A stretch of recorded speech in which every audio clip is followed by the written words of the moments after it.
Hello guys and welcome to another Premiere Pro tutorial. In this tutorial, I'm going to show you how to place video inside a curved rectangle in Premiere Pro.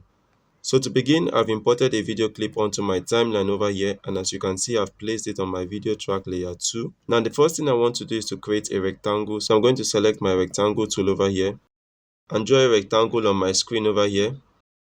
Next, I'm going to select my selection tool over here and move over to Essential Graphics. Over here, I'm going to select Stroke.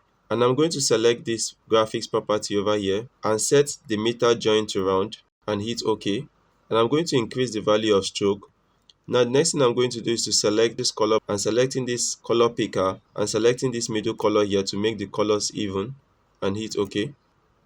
Now I'm going to extend the duration of this graphics to assume the duration of the entire video clip. Now I'd like to select this bottom video over here and readjust the scale and the position to assume the position I want it to take in this video and align it with my rectangle over here. Now the next thing I'm going to do is to move over to Effects and search for the Track Mate key and drag this Track Mate key onto my video and move over to Effects Control and turn my Track Mate here to Video 3 because the graphics is on my third video layer. So if I import a video now onto Premiere Pro, you can see what we have created over here. So you can select this video layer over here and now you can adjust the scale, you can adjust the position, and if I select the bottom layer over here, I could add a Gaussian blur effect